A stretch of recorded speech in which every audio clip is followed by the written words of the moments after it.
For the next month, I will include spring break in my updates, since the next few weeks are expected to be the most active and challenging. Now, we have fully implemented our enhanced policing efforts. More cops on our streets, causeways, and waterways, zero tolerance. And here are some of the results. In an 18-day period, earlier this month, we made 397 arrests. That's a lot for any city, especially one our size.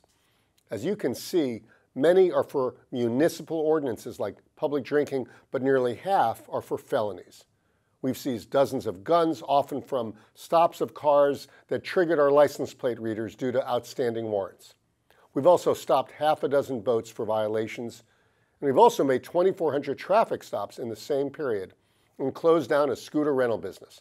We are trying to make clear that if you come here, you must obey the rules. Unfortunately, our city has become a magnet for people from all parts of the state and beyond. Too many people looking to act out, dirt cheap flights from anywhere, discounted rooms make it easy.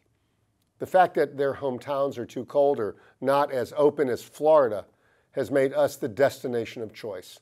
Of the near 400 arrests we made, 90% of the arrestees were from out of town.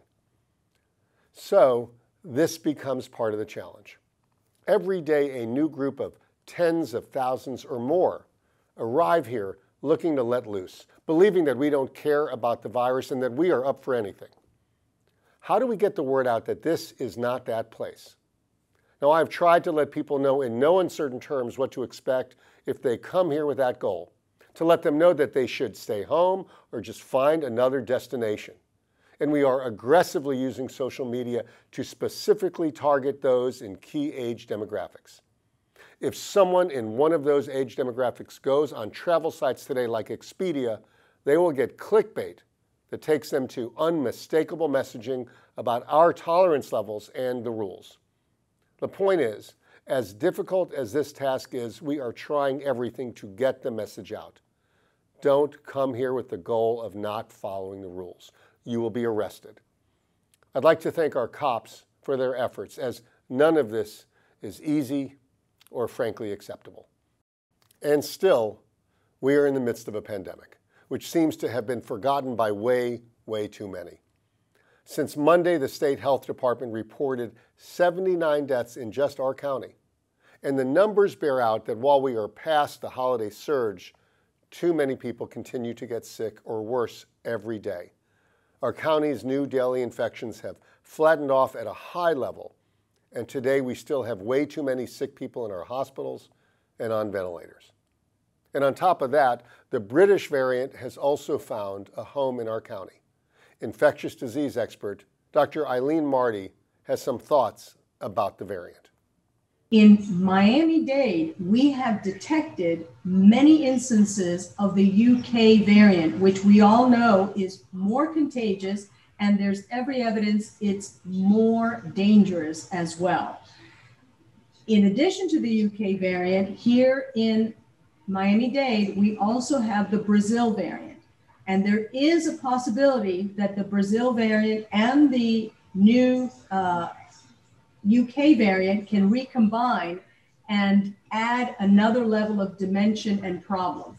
So we have to be very careful. This Brazil variant has a special mutation that's also present in the South African variant that makes it very easy for someone who's recovered from COVID to be reinfected. This is not a time to let down our guard. The vaccines will help. It's wonderful that they're coming. It's wonderful that many have already had it, especially our seniors. But with these variants in our community, we have to be particularly vigilant. Now, with regard to the vaccine, more seems to be coming and more options are opening up. As you can see, about 1/4 of our county seniors have actually received both doses.